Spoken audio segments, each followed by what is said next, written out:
할렐루야, 안녕하세요. 마태복음 17장 공부하겠습니다. 1절. 엿새 후에 예수께서 베드로와 야고보와 그 형제 요한을 데리고 따로 높은 산에 올라가셨더니 그들 앞에서 변형되사 그 얼굴이 해같이 빛나며 옷이 빛과 같이 희어졌더라. 그때 모세와 엘리야가 예수와 더불어 말하는 것이 그들에게 보이거늘 베드로가 예수께 여쭈어 이르되 주여, 우리가 여기 있는 것이 좋사오니 만일 주께서 원하시면 내가 여기서 초막셋을 짓되 하나는 주님을 위하여, 하나는 모세를 위하여, 하나는 엘리야를 위하여 하리이다. 말할 때에 후련히 빛난 구름이 그들을 덮으며 구름 속에서 소리가 나서 이르시되 이는 내 사랑하는 아들이요 내 기뻐하는 자니 너희는 그의 말을 들으라 하시는지라. 제자들이 듣고 엎드려 심히 두려워하니 예수께서 나와 그들에게 손을 대시며 이르시되 일어나라 두려워하지 말라 하시니 제자들이 눈을 들고 보매 오직 예수 외에는 아무것도 보이지 아니하더라. 1절을 보시면 예수님께서 베드로와 야고보와 형제 요한을 데리고 따로 높은 산에 올라가셨다고 하는 것은 이 예수님께서 기도할 장소를 찾았다는 것을 보실 수 있습니다. 지금 이렇게 성경에서 예수님께서 높은 산에 올라가셨다고 해서 많은 예수 믿는 사람들이 산에 올라가서 산기도를 하는 것을 바람직한 기도라고 생각하시는 분들이 있습니다. 그것이 아닙니다. 예수님께서 조용한 장소를 찾기 위해서 높은 산에 올라가신 것입니다. 예수님을 따르는 무리들이 너무 많았기 때문에 또한 예수님께서는 집이 없으셨습니다. 머무를 곳이 없으셨기 때문에 높은 산에 올라가셔야지만 조용하게 하나님과 대화할 수 있는 시간이 있었기 때문입니다. 여러분들은 기도하는 골방, 즉 자신의 조용한 장소를 마련해서 그것이 차 안이든지 집 안에 어떤 장소이든지 간에 상관없이 여러분은 기도하는 장소를 만드시면 되는 겁니다. 꼭 높은 산에 올라가셔야지만 기도가 된다고 생각하시는 것은 착각입니다. 2절에 보시면 그들 앞에 변형되사 그 얼굴이 해같이 빛났다고 하시는데 이것은 해같이 빛나는 것은 하나님의 은혜를 입었기 때문입니다. 하나님이 빛으로 상징되는 분이십니다. 그렇기 때문에 예수님께서 해같이 빛나셨다는 것은 하나님과 깊은 만남을 가졌다는 것을 의미하고 있는 것입니다. 모세도 40일간 시내산에서 하나님과 금식하며 만났을 때 해같이 빛나는 모습을 하고 내려왔었던 것을 기억하실 수 있습니다. 3절을 보시면 그때 모세와 엘리야가 예수와 더불어 말하는 것을 베드로와 야고보와 요한이 보았습니다. 엘리야는 살아서 하늘로 승천했지만 모세는 죽어서 하늘에 올라간 사람입니다.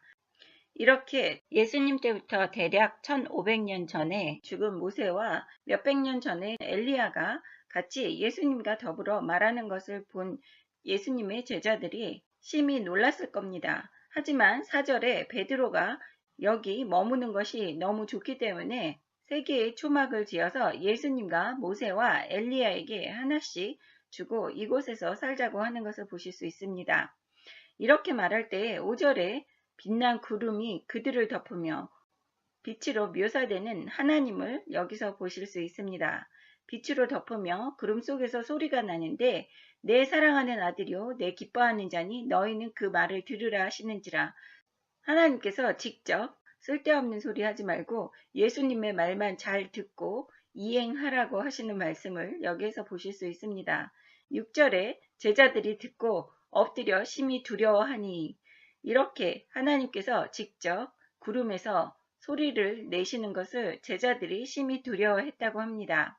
7절과 8절에는 예수님께서 제자들에게 손을 대시고 두려워하지 말라고 위로해 주십니다. 제자들이 눈을 뜨고 봤을 때에 이미 모세와 엘리야도 없어진 상태이고 예수님밖에는 보이지 않았습니다. 9절 그들이 산에서 내려올 때 예수께서 명하여 이르시되 인자가 죽은 자 가운데서 살아나기 전에는 본 것을 아무에게도 이르지 말라 하시니 제자들이 물어 이르되 그러면 어찌하여 서기관들이 엘리야가 먼저 와야 하리라 하나이까. 예수께서 대답하여 이르시되 엘리야가 과연 먼저 와서 모든 일을 회복하리라. 내가 너희에게 말하노니 엘리야가 이미 왔으되 사람들이 알지 못하고 임의로 대우하였도다. 인자도 이와 같이 그들에게 고난을 받으리라 하시니 그제서야 제자들이 예수께서 말씀하신 것이 세례 요한인 줄을 깨달으니라. 9절에 보시면 산에서 내려올 때 예수님께서 이 제자들에게 지금 현재 산에서 본 모세와 엘리야의 일과 또 빛에서 이야기하신 하나님의 음성을 들은 것에 대해서 예수님이 다시 부활하시기 전까진 아무에게도 말하지 말라고 명령하시는 것을 보실 수 있습니다. 10절에 보시면 제자들은 또 예수님께 여쭤봅니다. 서기관들이 엘리야가 먼저 와야 한다고 하는데 엘리야가 언제 왔습니까? 라는 뜻의 물음을 합니다. 예수님께서 말씀하십니다.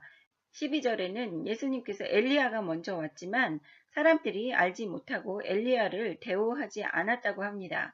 예수님도 그렇게 고난을 받으실 거라고 이야기하시는 것을 보실 수 있습니다. 13절에 보시면 제자들은 예수님께서 하신 말씀이 엘리야와 같은 세례 요한인 줄을 깨달았다고 합니다.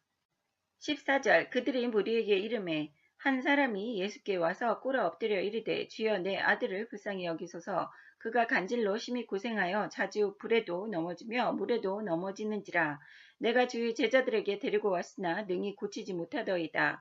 예수께서 대답하여 이르시되 믿음이 없고 패역한 세대여 내가 얼마나 너희와 함께 있으며 얼마나 너희에게 참으리요 그를 이리로 데려오라 하시니라. 이에 예수께서 꾸짖으시니 귀신이 나가고 아이가 그때부터 나으니라. 이때 제자들이 조용히 예수께 나와 이르되 우리는 어찌하여 쫓아내지 못하였나이까. 이르시되 너희 믿음이 작은 까닭이니라. 진실로 너희에게 이르노니 만일 너희에게 믿음이 겨자씨 한 알만큼만 있어도 이 산을 명하여 여기서 저기로 옮겨지리라 하면 옮겨질 것이요 또 너희가 못할 것이 없으리라. 14절에 보시면 무리에게 이름에 한 사람이 예수께 와서 꿇어 엎드려 이야기하는 것을 보실 수 있습니다. 15절에 그 사람이 이야기하기를 자신의 아들이 간질로 고생을 하여서 불에도 넘어지고 물에도 넘어져서 예수님의 제자들께 데려왔지만 능히 고치지 못하더이다 라고 16절에 이야기합니다. 예수님께서는 믿음이 없고 패역한 세대여 내가 얼마나 너희와 함께 있으며 얼마나 너희에게 참으리요 그를 이리로 데려오라 하신다. 이렇게 예수님께서는 믿음이 없는 것이 패역하다고 이야기하시는 것을 보실 수 있습니다. 지금 현재를 살고 있는 우리들이 믿음이 없다는 것은 예수님께 이렇게 꾸짖음을 들을 수 있는 일이라는 것입니다. 믿음이 없다는 것이 얼마나 큰 죄인지를 예수님께서 17절에 믿음이 없고 패역한 세대라고 이야기하십니다. 얼마나 너희에게 참으리요 라고 이야기하시는 것은 너희 믿음 없음을 언제까지 내가 참고 기다려야지 되느냐고 현재를 살고 있는 우리들에게 이야기하시는 것입니다. 많은 사람들이 교회를 어려서부터 다니고 몇십 년 동안 다녔어도 믿음이 성장하지 않고 죽어있는 믿음들 많이 볼 수 있습니다. 믿음이 성장하지 않는 것은 죽어있는 믿음이라는 것입니다. 여러분의 믿음이 성장을 하지 않고 멈춰져 있다는 것에 대하여 회개를 하시고 하나님께 기도로써 예수님의 이름으로 믿음을 달라고 간구하셔야지 된다는 것입니다. 18절에 보시면 예수께서 꾸짖으시니 귀신이 나가고 아이가 그때부터 나으니라. 예수님이 제자들이 쫓아내지 못한 귀신을 간질병 환자인 아이에게서부터 쫓아내어 주시는 것을 보실 수 있습니다. 예수님이 17절에서도 믿음이 없고 패역한 세대이기 때문에 내쫓을 수 없다고 이야기를 했지만 제자들은 19절에 다시 예수님께 물어보는 것을 보실 수 있습니다. 20절에는 이르시되 너희 믿음이 작은 까닭이라 믿음이 없기 때문에 이렇게 귀신을 내쫓는 일을 할 수 없다는 것입니다. 예수님께서 겨자씨 한 알만큼만 있어도 이 산을 명하여 저기로 옮겨지라 하면 옮겨질 것이요 또 너희가 못할 것이 없으리라. 우리가 못하고 있는 것은 믿음 때문이라고 이야기하시는 예수님을 보실 수 있습니다. 예수님이 우리의 기도를 안 들어주시고 하나님이 우리의 기도를 이루어주시지 않는다고 착각하고 살고 있는 하나님의 자녀들 많이 있습니다. 그것은 하나님께서 안 들어주시는 것이 아니고 예수님께서 그것을 중보해주고 계시지 않는 것이 아니라 우리의 믿음이 적기 때문에 이루어지지 않는다는 것입니다.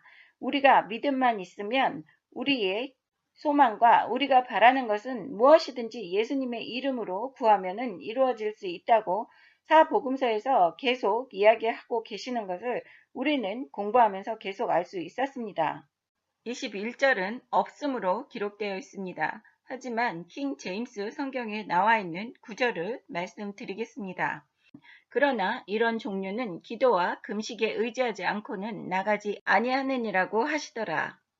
22절 갈릴리에 모일 때에 예수께서 제자들에게 이르시되 인자가 장차 사람들의 손에 넘겨져 죽임을 당하고 제3일에 살아나리라 하시니 제자들이 매우 근심하더라.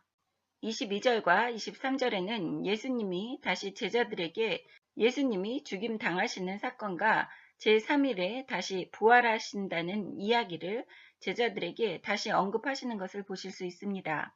24절 가버나움에 이르니 반세기를 받는 자들이 베드로에게 나와 이르되 너희 선생은 반세기를 내지 아니하느냐 이르되 내신다 하고 집에 들어가니 예수께서 먼저 이르시되 시몬아 네 생각은 어떠하냐 세상 임금들이 누구에게 관세와 국세를 받느냐 자기 아들에게냐 타인에게냐 베드로가 이르되 타인에게니이다. 예수께서 이르시되 그렇다면 아들들은 세를 면하리라. 그러나 우리가 그들이 실족하지 않게 하기 위하여 네가 바다에 가서 낚시를 던져 먼저 오르는 고기를 가져 입을 열면 돈 한 세기를 얻을 것이니 가져다가 나와 너를 위하여 주라 하시니라. 24절부터 27절까지는 예수님께서 가버나움에 이르셨을 때 반세기를 받는 자들이라고 이야기 나오는 것을 보시면 여기에서 예수님이 세금을 내야지 된다는 뜻을 의미하고 계시는 것입니다. 한글 성경에서는 반세계를 받는 자들이라는 표현은 문자적으로 드라크마를 받는 자라는 뜻으로 성전세를 받는 자들을 가리키는 것입니다. 성전세는 유대인 성인이라면 누구나 성전을 보수하고 성전과 연대성을 나타내기 위해서 내는 반세겔의 돈입니다. 이것은 출애굽기 30장 13절부터 16절 또 느헤미야 10장 32절부터 33절까지 나와 있는 내용입니다. 신약 시대에는 드라크마 2개를 드리는 것으로 대체되었으며 드라크마는 하루 품삯에 해당하는 금액의 그리스의 동전이며 로마 동전으로 데나리온이라고도 불립니다. 예수님께서 성전세 문제와 관련해서 세상 임금이 관세와 국세를 아들에게 받는지 아니면 타인에게 받는지 물으시는 것을 25절에 보실 수 있습니다. 26절에 베드로가 대답할 때 타인에게 받는다고 대답을 합니다. 이렇게 예수님이 질문하시는 이유는 예수님이 하나님의 아들로서 성전세를 내야 할 이유가 없다고 하시는 것을 보실 수 있습니다. 그러나 예수님은 자신을 이해하지 못하는 사람들이 불필요한 오해를 사서 사람들이 실족하는 일이, 즉 죄짓는 일, 자신의 직분을 감당하지 못하는 일이 벌어지지 않도록 기꺼이 성전세를 지불하시는 것을 보실 수 있습니다. 다른 사람의 처지를 생각하시는 예수님을 보실 수 있습니다. 예수님은 베드로에게 낚시를 해서 처음 올라오는 물고기의 입을 열었을 때 그 물고기 입 안에 있는 돈 한 세겔로 그 성전세를 지불하라고 말씀하십니다. 이 한 세겔은 예수님과 베드로 이렇게 두 사람의 성전세에 해당하는 금액이었습니다. 오늘날 팔레스타인에서는 베드로가 성전세를 얻기 위해서 잡은 물고기를 베드로의 물고기라고 부르고 있습니다. 다음 시간에 마태복음 18장 공부하겠습니다. 감사합니다. 할렐루야.